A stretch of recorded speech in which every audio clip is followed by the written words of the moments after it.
Hey everyone, welcome to biology eighties. NEET 2024 का paper analysis अभी तक आप में से काफी बच्चों ने कर लिया होगा। काफी कोचिंग इंस्टीट्यूट ने अपनी आंसर की भी रिलीज कर दी है, तो किसी ना किसी कोचिंग इंस्टीट्यूट के आंसर की से मैच करके आपको पता चल गया होगा कि आपका इस साल का एक्सपेक्टेड स्कोर क्या बन रहा है। नीट 2024 की एक्सपेक्टेड कट ऑफ क्या रहने वाली है, इससे रिलेटेड यूट्यूब पर 2-3 वीडियोस तो तुमने लगभग देख ही ली होंगी। कुछ घंटों पहले मैंने भी अपने चैनल पर expected cut off for NEET 2024 नाम से एक वीडियो अपलोड करी थी। अगर आप लोगों ने नहीं देखी ये वीडियो तो प्लीज इसे भी जरूर चेक कर लीजिएगा।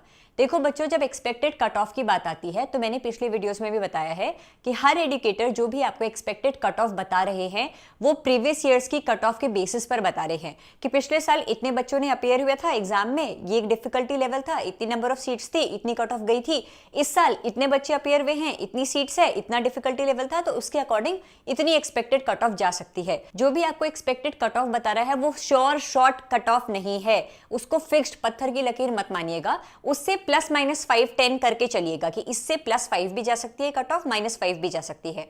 कुछ घंटों पहले जो मैंने कट ऑफ के वीडियो अपलोड करी थी वहां पर मैंने आप लोगों को नीट 2024 की जो एक्सपेक्टेड कट ऑफ बताई थी वो बताई थी एकदम लास्ट राउंड ऑफ काउंसलिंग की, जो कि स्ट्रे वैकेंसी होती है। अभी तक आप यूट्यूब पर जितने भी कट ऑफ रिलेटेड वीडियोस देख रहे होंगे वहां पर आप लोगों को मॉप अप राउंड की कट ऑफ बताई गई होगी। मॉप अप राउंड क्या होता है? जो लास्ट राउंड से पहले वाला जो राउंड होता है उसे मॉप अप राउंड कहते हैं। मॉप अप में भी इक्की दुक्की सीट अगर बच जाए तो स्ट्रे वैकेंसी में वो भरी जाती है। तो मैंने आप लोगों को सीधे स्ट्रे वैकेंसी की कट ऑफ बताई थी बच्चों। लेकिन अगर आप लोग कंफ्यूज रहे हैं मेरी बताई गई कट ऑफ और बाकी सारे चैनल से बताई गई कट ऑफ पे, तो ये रही मॉप अप राउंड की कट ऑफ, ठीक है, जो मैं प्रेडिक्ट कर रही हूं। मेरे हिसाब से ये मॉप अप राउंड की कट ऑफ जाने वाली है फॉर डिफरेंट कैटेगरीज।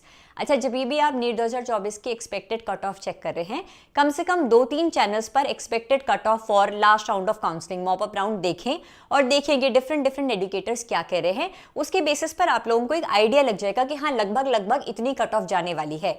मेरे हिसाब से जनरल कैटेगरी के लिए minimum safe score mop up round का 620 रहने वाला है। पिछली वीडियो में मैंने 610 इसलिए बताया था क्योंकि मैंने स्ट्रे वैकेंसी का बताया था बच्चों, ठीक है। मॉप अप का 620, ओबीसी के लिए 615, जनरल ईडब्ल्यूएस कैटेगरी के लिए 610, एससी कैटेगरी के लिए मिनिमम 510 पे सीट मिल सकती है एमबीबीएस की, एससी कैटेगरी के लिए 480 पे। अच्छा, कुछ बच्चे जो कि बॉर्डर लाइन पर हैं या फिर कुछ इस रेंज में है जिसमें उन्हें लग रहा है कि मॉप अप की तो ये कट ऑफ जाने वाली है लेकिन हो सकता है मुझे स्ट्रे वैकेंसी में सीट मिल जाए, वो है ये वाले रेंज वाले बच्चे। जैसे जनरल कैटेगरी के लिए जो बच्चा 600 से 620 के बीच स्कोर कर रहा है, उसे लग रहा है क्या पता लास्ट में एक सीट छूट जाए, वो मुझे मिल जाए। उसी तरीके से बाकी सारी कैटेगरीज के लिए भी ये वाले रेंज सबसे ज्यादा कंफ्यूज और अनश्योर रेंज रहती है, क्योंकि इन बच्चों को लास्ट राउंड तक वेट करना होता है, लास्ट राउंड तक उम्मीद रहती है कि क्या पता मुझे सीट मिल जाए। और पिछले सालों में भी कई बार ऐसा हुआ है कि इक्के दुक्के बच्चों को स्ट्रे वैकेंसी में आकर इस रेंज में रहने वाले बच्चों को सीट मिल जाती है। तो अगर आप लोगों का स्कोर इस रेंज में आ रहा है, आप अपनी अपनी कैटेगरी चेक कर सकते हैं, तो आप लोग तो होपफुल रहिए और लास्ट राउंड ऑफ काउंसलिंग तक हारिएगा मत, हो सकता है आप लोगों को एक सीट मिल जाए। जिससे पहले मैं आप लोगों को ये बताऊं कि बच्चों अब फ्यूचर प्लान क्या होना चाहिए। एक चीज ध्यान रखना बच्चों, नीट क्रैक करने का मतलब हम सभी की नजर में बस ये है कि एमबीबीएस मिली मतलब मेरा नीट क्रैक हुआ है। भैया, नीट क्रैक हुआ है मतलब आपको बीडीएस भी मिल सकता है, बीएमएस भी मिल सकता है, बीएचएमएस भी मिल सकता है। हम लोग ये क्यों सोचते हैं कि किसी बच्चे का नीट क्रैक हुआ है मतलब उसे गवर्नमेंट एमबीबीएस सीट मिली है। क्रैक हुआ है मतलब उसे बीडीएस भी तो मिल सकता है। कोई बच्चा अगर इस साल बीएमएस परस्यू कर रहा है तो वो ये थोड़ा ना कहेगा मैंने नीट क्रैक नहीं किया था। तो सबसे पहले तो अपने दिमाग से बात हटा दो कि मेरा नीट क्रैक तभी होगा जब मुझे गवर्नमेंट एमबीबीएस सीट मिलेगी। नीट क्रैक तुम्हारा तभी भी हुआ है जब तुमने क्वालिफाइंग मार्क्स अचीव कर लिए हैं, तुम्हें बीएमएस या फिर बीडीएस की सीट मिल गई है। हर बच्चे को एमबीबीएस नहीं करना मेरी जान। मैंने खुद पिछले सालों में काफी ऐसे बच्चों से इंटरेक्ट किया है जिनका सपना है कि उन्हें आयुर्वेदा में ही जाना है, जिनका सपना है उन्हें डेंटिस्ट्री फील्ड में ही जाना है। क्यों सोसाइटी के प्रेशर में आके वो बच्चे एमबीबीएस के लिए फाइट कर रहे हैं जब उन्हें वो करना ही नहीं है। मान सकती हूँ, ठीक है, एलोपैथी में बहुत ज्यादा स्कोप है, बहुत ज्यादा पैसा भी है, बहुत ज्यादा फेम भी है, सक्सेस भी है, लेकिन आयुर्वेदा भी कम नहीं है। हाँ, डेंटिस्ट्री में भी बहुत अच्छा स्कोप है। हाँ, तुम देखो तुम्हारा इंटरेस्ट कहाँ है, सोसाइटी तुम्हें कहाँ प्रेशर में घुसा रही है, उसके बीच में मत जाना मेरी जान। अगर तुम्हें लग रहा है तुम्हारा इंटरेस्ट आयुर्वेदा में है तो आप लोग इस साल अगर बीएमएस लाइक स्कोर अचीव करो तो बीएमएस ज्वाइन करो, आखिरकार तुम डॉक्टर ही कहलाओगे। और भैया अपने शहर में भी देख लेना, काफी ज्यादा फेमस आयुर्वेदिक डॉक्टर्स हैं जो कि अच्छा खासा एलोपैथिक डॉक्टर जैसे अर्न कर रहे हैं, अगर पैसा ही तुम्हारी प्रायोरिटी है तो। एट द एंड आप लोगों को लोगों की सेवा करनी है। जैसे कि काफी बच्चे कहते हैं कि दी डॉक्टर इसलिए बनना है क्योंकि लोगों का दर्द कम करना है, तो दर्द कम सिर्फ एमबीबीएस डॉक्टर कर सकता है, ये कहाँ लिखा है मेरी जान। अगर दर्द कम करना है तो दांतों का दर्द भी तो कम किया जा सकता है। दर्द कम करना है तो आयुर्वेदिक मेडिसिन देकर भी तो दर्द कम किया जा सकता है। और पैसा ही अगर तुम्हारी प्रायोरिटी है, ऐसा नहीं है कि एलोपैथिक डॉक्टर ही बहुत अच्छा कमाते हैं, आयुर्वेदिक डॉक्टर्स भी बहुत अच्छा कमाते हैं बच्चों। तुम्हें उस पर्टिकुलर फील्ड की नॉलेज होनी चाहिए, उस पर इंटरेस्ट होना चाहिए। कहते हैं ना, सक्सेस झक मारकर तुम्हारे पीछे आएगी। तो सबसे पहले तुम अपने सामने क्लियर पिक्चर रख दो कि तुम्हें नीट क्रैक करके करना क्या है और करना क्यों है। एमबीबीएस करना है तो खुद के लिए करना है या फिर सोसाइटी को दिखाने के लिए करना है कि मैं एमबीबीएस डॉक्टर हूं। अगर तुम्हें लग रहा है कि एमबीबीएस के अलावा तुम्हें कोई और कोर्स भी मिलता है, बीडीएस भी मिलता है, बीएमएस भी मिलता है, तो भी तुम खुश रह सकते हो, और तुम्हें लगता है इस साल तुम्हारा बीडीएस, बीएचएमएस, बीएमएस लायक स्कोर बन रहा है, तो वो सीट ले लेना बच्चों। सोसाइटी के प्रेशर में आकर अपना फ्यूचर डिसाइड मत करना, ठीक है। जितने भी बच्चे इस रेंज में स्कोर कर रहे हैं इस साल और उन्हें लग रहा है कि उन्हें एमबीबीएस ही चाहिए, तो लास्ट राउंड ऑफ काउंसलिंग तक होपफुल रहो कि क्या पता मुझे एक सीट मिल जाए, लेकिन अपनी नीट 2025 की तैयारी भी स्टार्ट कर लो, है ना। सिर्फ उम्मीद के भरोसे रहकर 1-1.5 महीना हम वेस्ट नहीं कर सकते हैं। ह्यूमन फिजियोलॉजी पढ़ लेना, अगले 1-1.5 महीने सिर्फ ह्यूमन फिजियोलॉजी पढ़ते रहो। ये ह्यूमन फिजियोलॉजी पढ़ा हुआ तो तुम्हें एमबीबीएस में भी काम आ जाएगा ना। अगर सिलेक्शन हो जाता है तो ठीक है भाई, एमबीबीएस फर्स्ट सेकंड ईयर में ह्यूमन फिजियोलॉजी पढ़ लेना, और सिलेक्शन नहीं हो पाता है तो तुम्हारे ड्रॉप ईयर में ह्यूमन फिजियोलॉजी पढ़ा हुआ काम आ जाएगा। और इस रेंज में स्कोर कर रहा बच्चा अगर थोड़ा सा भी बीडीएस, बीएमएस, बीएचएमएस या फिर किसी और स्ट्रीम में इंटरेस्टेड है तो जरूर ज्वाइन करें, क्योंकि आपको इस स्कोर पर एमबीबीएस के अलावा और बाकी नीचे के फील्ड्स भी बहुत अच्छे से मिल जाएंगे, ठीक है। अच्छा, अब हम बात करते हैं बाकी और बच्चों की जो कि इससे कम भी स्कोर कर रहे हैं, वो सभी क्या करें मेरे बच्चों। अच्छा देखिए बच्चों, मैंने आप सभी को 3 कैटेगरी में डिवाइड किया हुआ है। पहला, जिन बच्चों का नीट 2024 का पहला अटेम्प्ट था। दूसरा, जिन बच्चों का सेकंड अटेम्प्ट था, फर्स्ट ड्रॉप था। और तीसरा, जिन बच्चों का थर्ड, फोर्थ या फिफ्थ अटेम्प्ट था, यानी कि सेकंड, थर्ड या फोर्थ ड्रॉप था। सबसे पहले, अगर आप लोगों का इस साल नीट 2024 का फर्स्ट अटेम्प्ट था, चाहे आप लोग डमी स्कूल वाले स्टूडेंट थे या फिर रेगुलर स्टूडेंट थे, अगर आप लोगों का फर्स्ट अटेम्प्ट था और नीट क्रैक करना सच में आपका सपना है, आपकी प्रायोरिटी है, तो 1 साल अपनी जिंदगी का अपने सपनों में लगाने के लिए कोई हर्ज नहीं है। 1 साल कंप्लीट ड्रॉप लो, जमकर मेहनत करो और देखो कि तुम हार्डवर्क के किस लेवल तक जा सकते हो। अगर तुम्हें लग रहा है कि दी कंप्लीट ड्रॉप मेरे लिए बहुत ज्यादा रिस्की हो जाएगा, मुझे डाउट है खुद पर, तो फिर पार्शियल ड्रॉप लेते हुए सिंपल बीएससी करो और उसके साथ साथ नीट की प्रिपरेशन करो। हालांकि मैं हमेशा कंप्लीट ड्रॉप को ही फेवर करूंगी if this was your first attempt. If NEET 2024 was your second attempt, already 1 साल ड्रॉप के बाद आप लोगों ने नीट 2024 दिया था बच्चों, अगर तुमने ड्रॉप ईयर करने के बावजूद भी इस साल तुम इससे कम स्कोर कर रहे हो, चाहे आप किसी भी कैटेगरी के हो, जो मैं ये स्कोर बता रही हूं आपको मॉप अप राउंड का, इससे अगर तुम्हारा कम स्कोर आ रहा है तो खुद से पूछो कमी कहां रह गई। 1 साल ड्रॉप के लिए लिया था ना, कंप्लीट ड्रॉप की बात कर रही हूं, कमी कहां रह गई।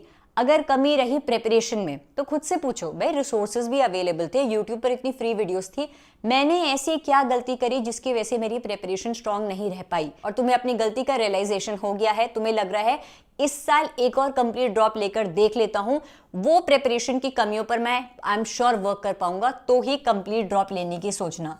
वापस बता रही हूं, इस साल अगर आप लोगों का फर्स्ट ईयर ड्रॉप था, कंप्लीट ड्रॉप था, और आपकी प्रिपरेशन में कमी रह गई, आपको पता चल गया है प्रिपरेशन ढीली छूट गई थी, मैं केयरलेस हो गया था, मुझे बस एक और चांस चाहिए, बस एक और चांस और मैं बहुत मेहनत करूंगा, तो ही कंप्लीट ड्रॉप लेना। लेकिन तुम्हें लगता है कि इस साल मैं केयरलेस रह गया और मुझे लगता है अगले साल भी शायद मुझसे नहीं हो पाएगा यार, मेरे ध्यान ना हमेशा 1-2 महीने में भटक ही जाता है, तो फिर इस साल पार्शियल ड्रॉप लो और उसके साथ साथ नीट 2025 की प्रिपरेशन करो। या फिर तुम्हें अगर लग रहा है कि इस साल के मेरे स्कोर के बेसिस पर मुझे बीडीएस, बीएमएस मिल जाएगा और मेरा इंटरेस्ट भी है उस फील्ड में, तो तुम ज्वाइन कर सकते हो। आप लोगों का फर्स्ट ड्रॉप था और आप लोग पार्शियल ड्रॉपर थे, तो आप लोग क्या करो बच्चों, आप लोग पार्शियल ड्रॉपर थे, ऑलरेडी आपका अंडर ग्रेजुएट का कोर्स चल रहा है, फर्स्ट ईयर आपका कंप्लीट हो चुका है, बीएससी या फिर जो भी अंडर ग्रेजुएट कोर्स आप कर रहे होंगे वही कोर्स कंटिन्यू रखें और उसके साथ साथ नीट 2025 की प्रिपरेशन कंटिन्यू रख सकते हो, अगर अभी भी आपका नीट में इंटरेस्ट है, ठीक है। अगर आप लोगों का इस साल second, third, fourth, fifth drop था, ऑलरेडी आप लोगों ने 2-3 साल का ड्रॉप ले लिया है नीट के लिए, और पूछो खुद से कि इस साल क्यों नहीं हुआ, प्रिपरेशन की कमी थी। भैया पिछले 2 साल 12th पास करने के बावजूद भी तुमने 2 साल लगा दिए हैं मिनिमम नीट की प्रिपरेशन के लिए, फिर भी तुम्हें लग रहा है कि मेरी तैयारी में कमी आ रही है, तो बच्चा तैयारी में कमी नहीं है, तुम सीरियस ही नहीं थे कभी। तो इस साल तुम पार्शियल ड्रॉप लो, कोई अंडर ग्रेजुएट कोर्स ज्वाइन करो और उसके साथ साथ नीट की प्रिपरेशन करो, क्योंकि पिछले 4 सालों में 11th 12th first drop second drop, इतने सालों में तो एनसीईआरटी के कॉन्सेप्ट स्ट्रॉन्ग हो जाने चाहिए ना मेरी जान। अगर अभी भी नहीं हुए हैं तो फिर लैक ऑफ सीरियसनेस है, और वो तो तभी आएगी जब तुम्हें लगेगा कि मुझे ये चीज चाहिए ही चाहिए, किसी हाल में भी चाहिए। इस साल थोड़ा और प्रेशर खुद पर डाला जाए, कंप्लीट ड्रॉप लेकर मेंटल प्रेशर नहीं डाला जाए, रिस्पॉन्सिबिलिटी वाला प्रेशर डाला जाए। अंडर ग्रेजुएट कोर्स ज्वाइन करो और उसके साथ साथ नीट की प्रिपरेशन कंटिन्यू रखो। अगर नीट के थ्रू एमबीबीएस ही करना है, कोई और कोर्स करना है तो बीएमएस, बीडीएस, बीएचएमएस ये ज्वाइन कर सकते हो। अगर आप लोगों को लग रहा है कि मेरा कंप्लीट ड्रॉप था, सेकंड थर्ड या फोर्थ ईयर ड्रॉप था कंप्लीट ड्रॉप, लेकिन इसका रीजन ये नहीं था कि मेरी प्रिपरेशन अच्छी नहीं थी, इसका रीजन ये था कि रिसोर्सेज की कमी रह गई, या फिर मैं एग्जाम डे के दिन स्ट्रेस की वजह से पेपर अटेम्प्ट नहीं कर पाया, तो भी आप लोग अब पार्शियल ड्रॉप ही लेंगे। मैक्सिमम मेरे हिसाब से 2 ड्रॉप सफिशिएंट होता है बच्चों। ऑलरेडी कंपटीशन बढ़ रहा है, हर साल नीट में अपियर होने वाले बच्चों की संख्या बढ़ती चली जा रही है, कट ऑफ इंक्रीज होती चली जा रही है, बहुत ज्यादा रिस्क है। Maximum 2 drops are sufficient. उसके बाद या तो कोई और कोर्स ज्वाइन करो या फिर पार्शियल ड्रॉप लेते हुए आप लोग नीट की प्रिपरेशन शुरू करो। आप लोगों का पार्शियल ड्रॉप था, सेकंड थर्ड या फोर्थ ईयर ड्रॉप था, लेकिन पार्शियल था, आप कोई और कोर्स के साथ साथ नीट दे रहे थे, तो वो कोर्स कंटिन्यू रखो और उसके साथ साथ नीट की प्रिपरेशन करो। वापस से फटाफट से समाप्त कर देती हूं।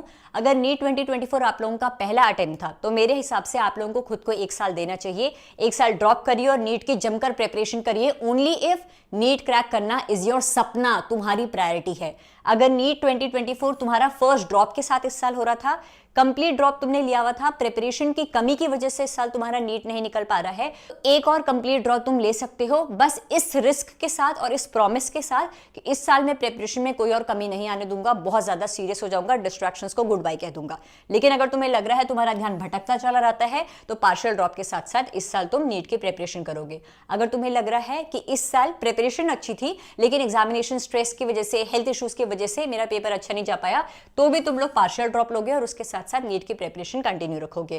फर्स्ट ईयर ड्रॉप वाले, अगर पार्शियल ड्रॉप था तुम्हारा तो पार्शियल ड्रॉप में जो तुमने अंडर ग्रेजुएट कोर्स ज्वाइन किया हुआ है उसी को कंटिन्यू रखो और उसके साथ साथ नीट की प्रिपरेशन कर सकते हो। लेकिन अगर तुम्हें लग रहा है कि पार्शियल ड्रॉप में तुम जो कोर्स कर रहे हो, सपोज बीएससी कर रहे हो, बीएससी ऑनर्स कर रहे हो, उससे बेटर तुम्हें कोर्स इस साल मिल जाएगा, बीएमएस मिल जाएगा, बीडीएस मिल जाएगा, ज्वाइन करने का मन है तो ज्वाइन कर सकते हो। लास्ट तुम्हारा सेकेंड थर्ड या फोर्थ ईयर ड्रॉप था, कंप्लीट ड्रॉप था, तो इस साल पार्शियल ड्रॉप लो, अंडर ग्रेजुएट कोर्स ज्वाइन करो प्लीज। एक मेंटर होने के नाते तुम्हें सजेशन नहीं दे रही हूं, तुम्हें हमेशा अपना छोटा भाई बहन माना है। एक बड़ी दीदी होने के नाते तुम्हें ऑनेस्ट सजेशन दे रही हूं कि ऑलरेडी अगर 2 साल ड्रॉप ले लिया है तो इस साल कोई ना कोई कोर्स जरूर ज्वाइन कर लेना। उसके साथ साथ अगर तुम्हें एमबीबीएस क्रैक करने का सपना पूरा करना है तो तुम कंटिन्यू कर सकते हो, लेकिन अब पूरा साल सिर्फ और सिर्फ प्रिपरेशन के लिए प्लीज मत लगाना, बहुत ज्यादा मेंटल प्रेशर हो जाता है बच्चों।